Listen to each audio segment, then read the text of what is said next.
Welcome to BackStories. I'm Nathaniel Hummel, and today we have on the show Jerad Molkenthin. Thanks for coming on the show, Jerad. Oh, you're quite welcome. My pleasure. All right, let's jump right into the questions. What inspired you to pursue this career? Well, I can, man, go all the way back, I guess, to childhood. And it really started, I'll say this, lots and lots of seeds planted along the way as a youth, whether it be just the love of movies, um, watching behind the scenes videos that came in a two-pack when you rented something from the rental store.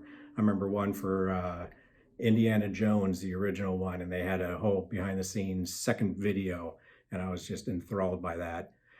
And then as I got older, um, photography really took an interest, which I studied in high school and also early college. And then, of course, the same old story as so many people. My dad got a video camera, which was, I think, my junior year of high school, and I started playing around with that. Kind of became his built-in videographer for his basketball games when he was a coach, and started playing around with that. And then after college back home in Minnesota, they didn't offer anything communication wise. I moved out to Pennsylvania in 1992. And after some life breaks, I got married and worked and everything. Then I went back to Montgomery County Community College in Bluebell into their communications department.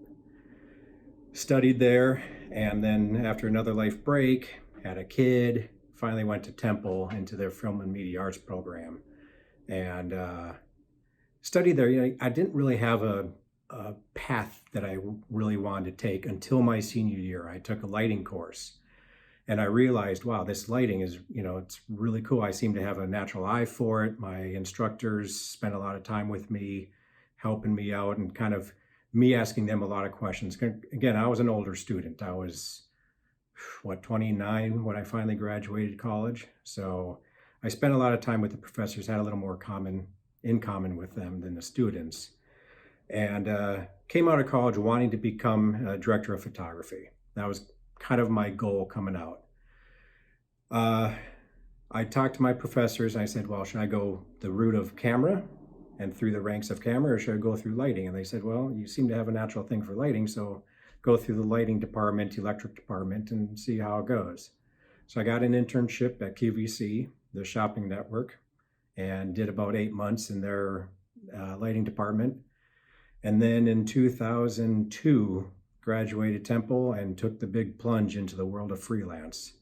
And my first year, I think it was all of 2002, my first year out, I was fortunate enough to gaff two movies, I believe, two feature, low budget feature films, and then bested one and then was a third on another. So I did 4 movies in my first year, which was great. Met a lot of contacts, made almost no money.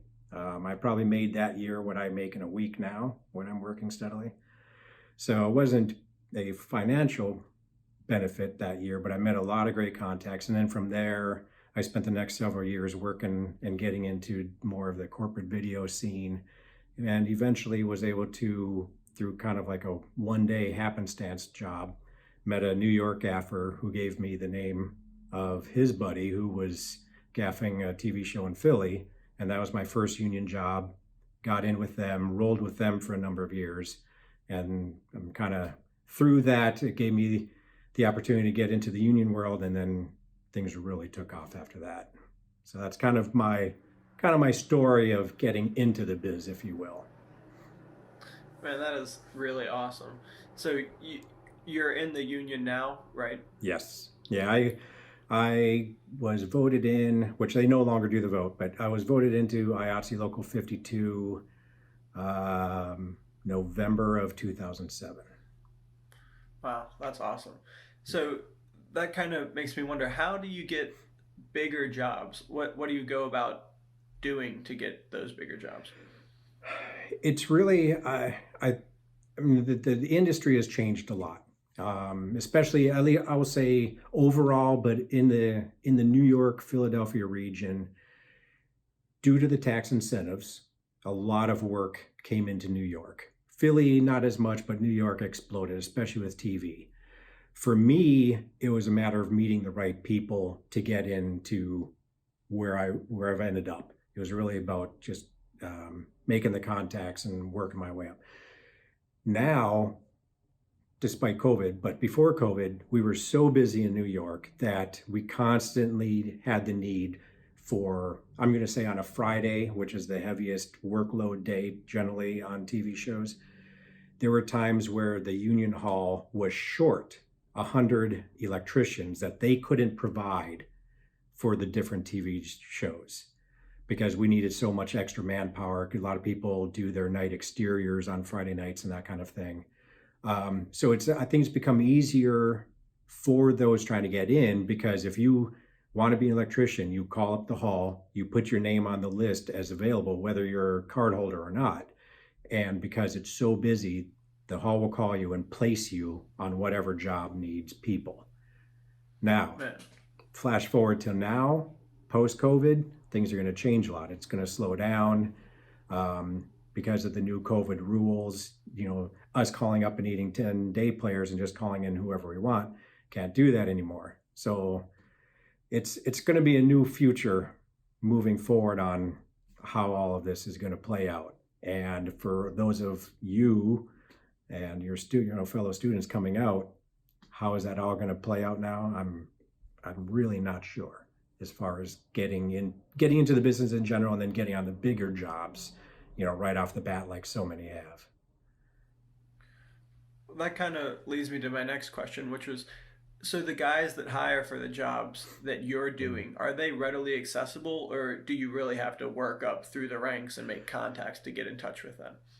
I mean, in my world, the best boys, again, we do everything through the union hall. So our job is, we need so many people for that particular day. We call up our business agent and he sends us a bunch of people. If he doesn't have anybody to send, we're on our own to hire whoever. The best boy is the way that, like an electric department or grip or whoever, you have the department head, and then you have the next guy under him is the best boy, next, guy or girl, and they do generally the hiring. Accessibility, again, you have to know them. This business is really, it's all about meeting people and making contacts. While they may be accessible once you've met them, for me, I can remember, man, I forget what year it was, and M. Night Shyamalan was shooting the movie Signs. And I saw it on the film.org website, which is Philadelphia's website for their film commission. And I saw, PAs needed. And I'm like, oh, that'd be awesome. So I sent in my resume. Of course, didn't hear anything back because I didn't know a soul at that time.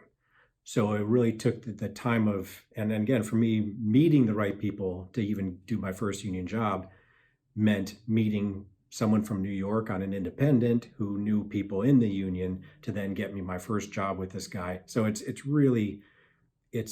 almost like stair steps, if you will, of meeting the right people to get to where you ultimately want to be. Contacts are huge. So you mentioned film.org. Mm-hmm. Are there any sites like that? And could you even tell me a little bit more about that site specifically and how to really get our names out there and jump onto the industry? Sure. Yeah, when I graduated from Temple and went into the freelance world, I found out about film.org. It's Philadelphia's film commission site, and you can post both, I believe, maybe your resume and that kind of thing there, but also a lot of jobs that are looking for crew put up postings looking for crew that you can then send your resume directly to them. I spent a lot of time, because I was still Philly based at the time, spent a lot of time finding whatever independents were looking for gaffers or lighting people in general. Now, I did a search yesterday. There's so many different sites. You have Mandy.com. They aren't necessarily Philly. I mean, they're nationwide, so you can type in your area and see if there's anything in your area, or if you want to travel and try to get jobs elsewhere. There's productionhub.com, staffmeup.com, backstage.com, productionbeast.com, simplyhired.com. There's a lot. If I basically did a Google search of production or film-based jobs, and all these sites came up. So when you get out there and you start looking, and you just want to start getting your foot in the door, look up these sites, find if there's any that interest you. They will list if they're union or non-union, paid or not paid, and again, be prepared to do your share of non-paid, or as they say, deferred, which never means you're going to get a dime, but it's a good way to meet people and get your foot in the door and start building a resume. Very cool. Do you have any keywords to search for? I would say film crew jobs, Okay. something like that. All right, cool. Yeah. And then again, they have categories. Once you get onto their sites, a lot of them have categories as whether you want to be a gaffer or electrician, lighting. You then search under those keywords, art department, whatever. So. All right, very cool. Well, thank you. That's a great resource that I'll have to check out myself, and I know many other people will use for sure. Yeah, and prepared to send out about 20 resumes a day. That's really good to hear. So you've mentioned how you've worked on bigger productions from bigger studios, and you've also worked on independent films. Mhm. Now, this I guess changes from time to time, but right now, which do you prefer to work on? Each one has their own, I'll say, benefit. The smaller films, especially first starting out, what I will say about independent films, when you're first starting out, what's great is you only have so many people that are able to work on it, which means then, say I go in, I'm a lighting guy, but that doesn't mean I'm just going to be a lighting guy. One of my last features that I worked on before going into the union, I went in as the best boy electric, but because the crew was so small, I end up doing grip work. For a couple of days, we lost our sound boom operator, so I boom opped for a couple of days. And what's great about that is it gave me the experience of learning all of the different, I'll say, crafts that go into a film. Once you get into the union world, we're all very segregated. Like, I'm just an electric. That's it. I only deal with the lighting. If I go over and start touching grip stuff, I got a grip coming up and slapping my hand because that's his territory. So it's good to learn the crafts on your way up, because once you get into the bigger movies, you understand what everybody's doing. You have a greater appreciation for it. And then when you get in the big stuff, it's great because now you can just concentrate on your one craft and really build your strength in that and learn as much as you can to then start climbing the ranks, if you will. Like, I started out when I was in the non-union world, I was a gaffer. But I go into union, now I'm back to just being a third electric and had to work my way back up to being a gaffer again. So each one is good and bad. I think personally, we have what we call a lot of legacy kids. Their grandfathers or fathers or uncles, whoever, were in the film business, and they went right into the union world and never really had that chance to learn all of the other steps. So I think there's a huge benefit of start out in the non-union world, work on those little projects, learn as much as you can about it, what everybody does, so you really have that full appreciation when you get to the big stuff and really see how 200 people on a second come together to make this huge project. Man, that's so cool to hear. So, do you only do union work now, or do you still do whatever comes your way? How does that No, work? I only do union. It's one of our union rules, if you will. Gotcha. I'm no longer able to. Now, that being said, let's say I chose to follow my director of photography dream. Mm-hmm. I could, outside of my own craft, I could go shoot a non-union project because I'm Gotcha. now in the camera department. But in the union world, you can only, or in the union world, as a union member, if I go try to be an electric on a non-union film, the union can, if they find out about it, they can fine me, all that kind of Yeah, I stuff. gotcha. Yes. Yeah. Wow, that's intense. Yes. Um, So that kind of brings me to another question I've been thinking about. For you personally, how do you define success in this industry? Uh, Honestly, if you can make a full-time career out of doing what you really enjoy doing, that to me, that's success as far as I'm concerned. I mean, I can't tell you how many students I had in my classes, especially at Temple, because now we're in our, final 4 years or 2 years or whatever of the program. And I know so many people who were in my class that I've never seen out in the work in my field, if you will. They, whether or not they just couldn't make a go of it, they realized that, the first 1.5 years to 2 years of working in the industry, you don't make any money. Now you have to take other jobs, and then next thing you know, you're kind of out of the scene. So if you persevere and you can actually make a full-time career out of it, that in itself is a success, because it's not always the easiest of businesses to break into. Cool. So you mentioned Friday nights in New York are really the busy times. And Hmm. when we talked before, you said that a lot of times you're working 12-hour days. So Hmm. I kind of had a couple questions about that. What's the deal with food when you're on jobs like that? Do you just have craft services, or do you bring snacks for the shooting, or what's the 12-hour day look like for you? 12-hour day. I mean, again, I'm going to speak for the union world. We have catering. So when you arrive in the morning or afternoon or whatever your call time is, there will be a breakfast truck. So you have your breakfast provided for you. And then the union rule states that once your workday begins, say it's a Monday, we have a 7 a.m. call. I'll get there at 6:30, grab breakfast from catering.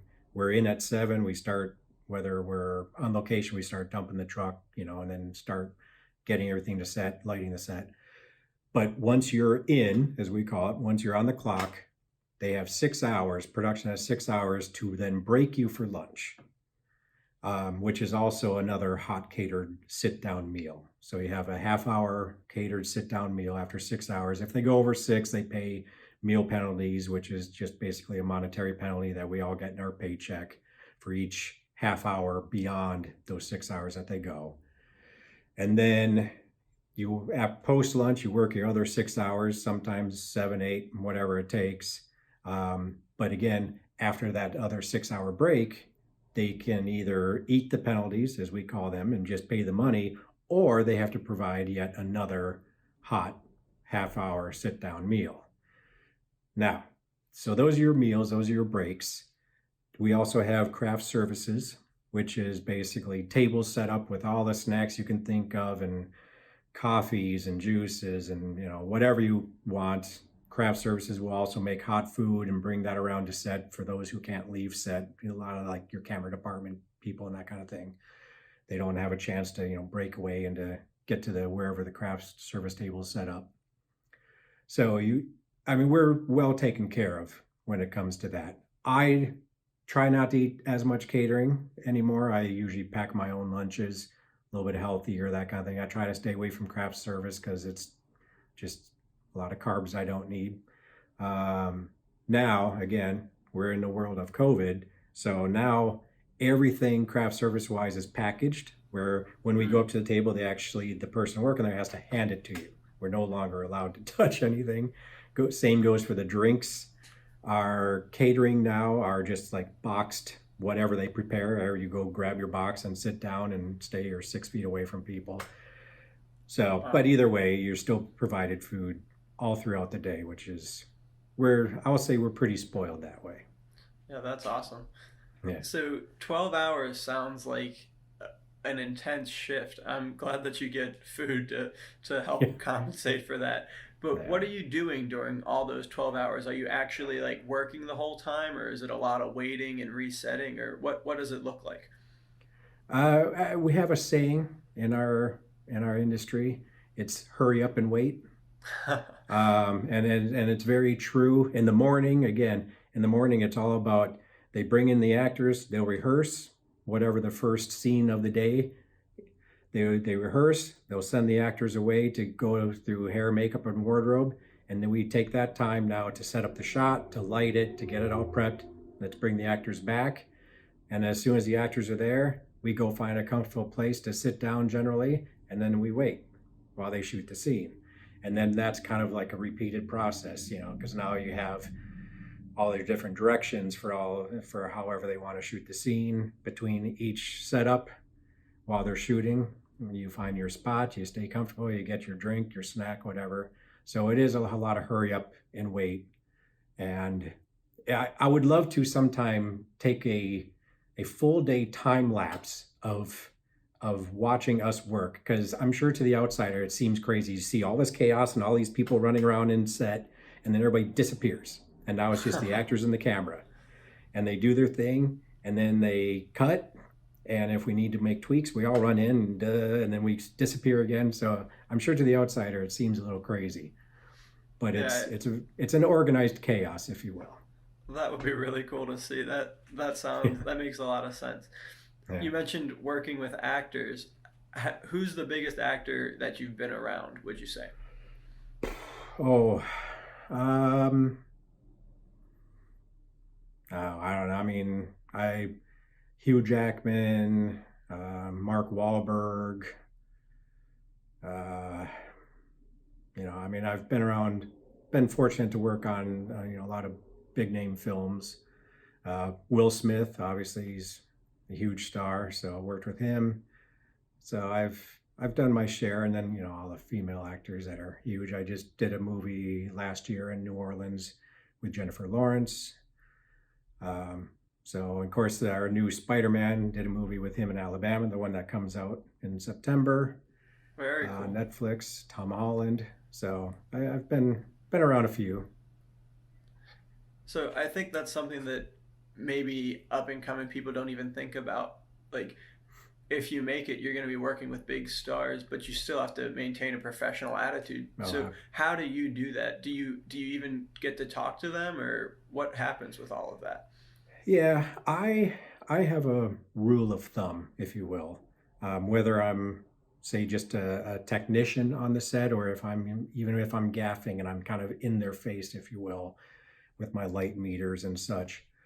My rule of thumb is, if you make eye contact with them and they say hi back. You're cordial to them, but you don't ever want to be in their face.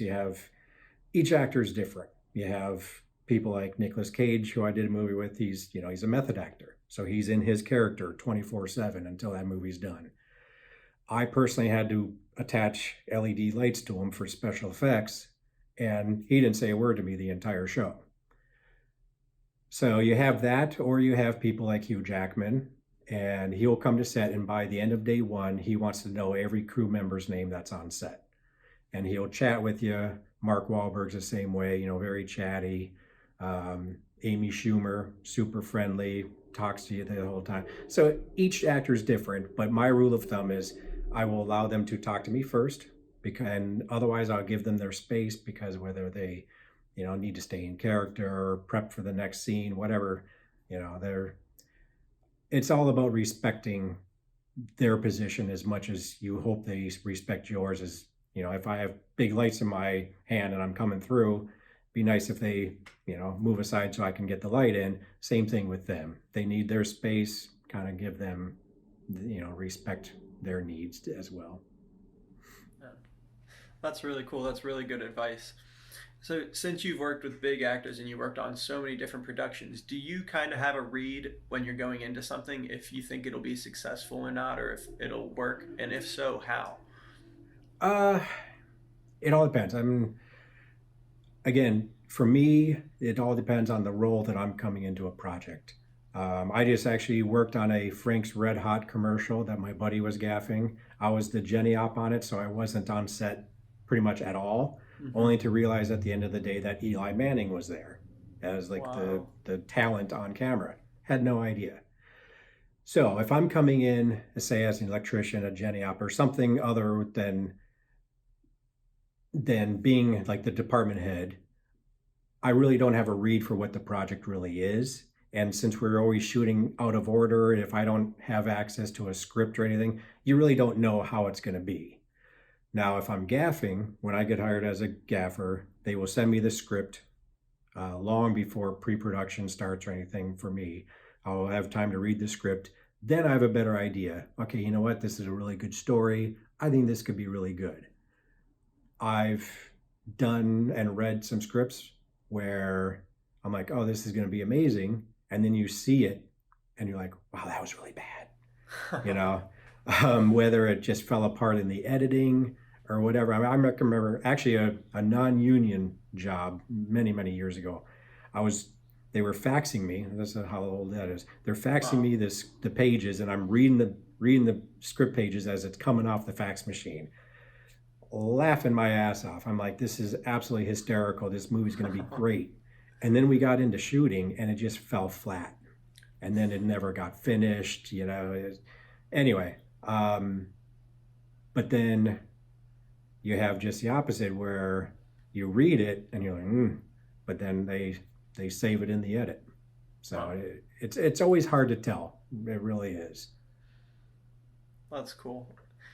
Um, so since you said you can't really tell too much, and sometimes it's one way and then it's not, do you ever say no to a script? Like you get offered a job and you read the script and you're just like, no, I'm not going to take that. I've never said no personally in my position anyway. Mm-hmm. I've never said no to a job based on a script per se. I have turned down jobs depending on the, I'll say, the people involved. Um, Personalities are play a big part in our industry. When you spend that much time on set with someone, you want to work with people that you like. I've gone on interviews with DPs to be their gaffer and got just a really bad read off the person at the interview and just decided, you know what, I don't think this is a project for me. Um, so in that sense, I think now there was a time where I would say yes to everything, just because, especially in my earlier gaffing career. You want me to gaff? Great, I'll gaff it. And then at the end of the job, it was like, why did I do that job? That was, a horrible experience. Um, so moving forward, I don't know if it will be so much a script again, or if it's just me saying no because maybe it's not the right time, the right people. You Yeah, know, I gotcha. it's hard to say what will make me say yes or no to a project, but it generally not as much based around the script per se. Very cool. That's awesome that you're able to get a good read on the situation well before you even start production. That's really cool. Uh, Kind of in closing, do you have any advice for people who are up and coming and trying to get into this field or the industry in general? Yes. Um, I guess my best part of advice is, well, I mean, there's a guy two or threefold. One, I know as you come, because as I was there myself, you're coming out of college in a film program, whatever it may be, communications film, whatever. Find out as much as you can about the industry. Find out how it works, what positions there are. I mean, we have people who just do set dressing. We have scenics who do nothing but come in and paint the sets. We even have scenics who, if they have artwork that they're showcasing in the sets, you'll see people who just sit there and paint pictures, and then those get used on the set. Um, Whether it be that wardrobe, I mean, all these different departments and what goes into a movie. Find something that you have a real interest in, because you will be able to then hone in your interest and your craft. And I think it'll make you much more marketable. If you meet someone and they're like, oh, I want to get in the film industry, I'm like, great, what would you like to do? I don't know, whatever. Well, you got to choose something, because otherwise you can't just be flailing trying to find one thing or the other. Find something that really interests you. And of course, everybody's like, oh, I want to be a director. Great. Do you have rich parents? If you don't, you may want to choose a craft. Um, so choose something that interests you, follow that path, work hard. And I will say this, your work ethic and your reputation is 110% everything in this business. Um, Not to mention any names because it wouldn't matter anyway, but I know someone who tried for, I want to say, upwards of 7 years to get into the union in New York, but had a reputation as not a great worker. So every time the vote came up, this person's name was announced, people were actually booing because of the reputation of this person. He eventually got in the union because the rules changed. This person got in. But your reputation is 100% everything. And obviously, what creates a good reputation is coming with a good attitude.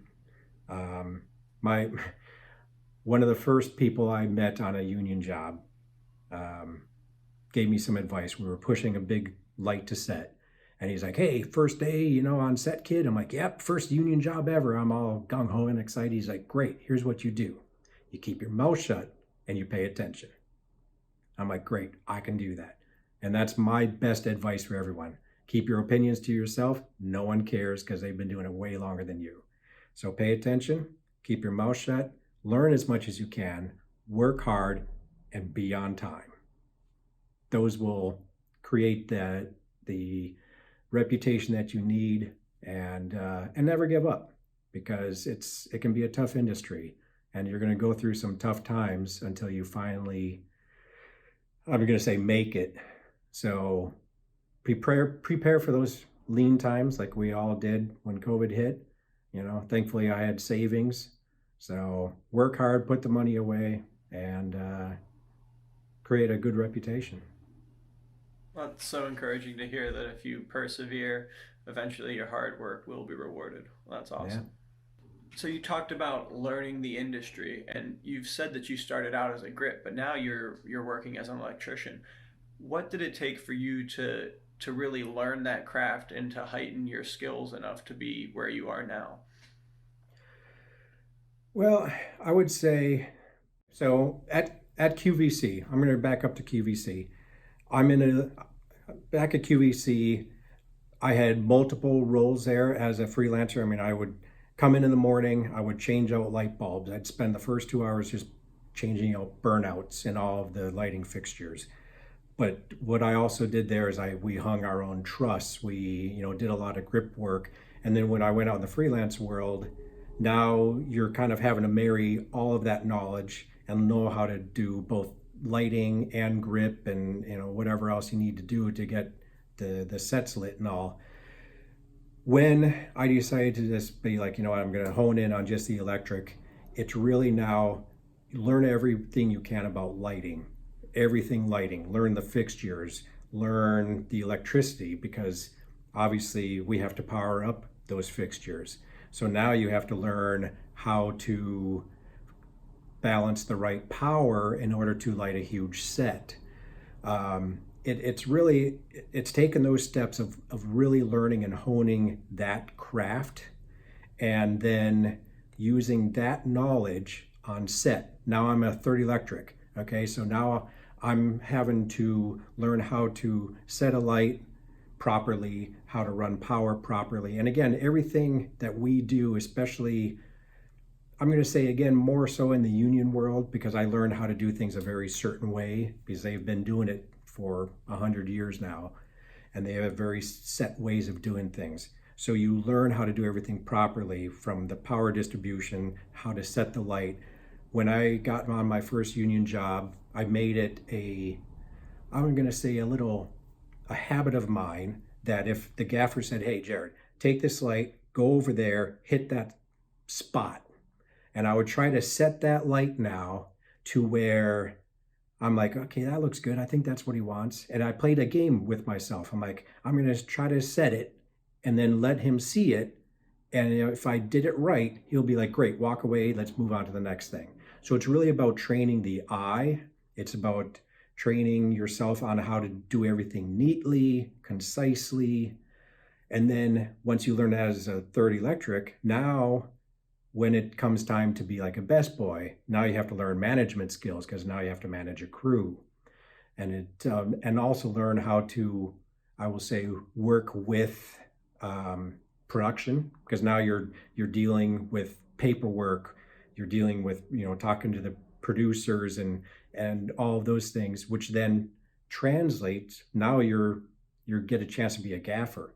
Now you have to be the head of the department. So now it's about management, knowing how to do a budget for your department, which means here's the equipment I need, here's the manpower I think I need. Does that work into the producer's budget? So all these steps, learning from the bottom, taking all of that knowledge all the way to the top, and then every day you're trying to learn something new, learn a new trick from someone. I learn something new every day because I'm now, 19 years into my career, but I'm working with someone who's been in there for 35 years.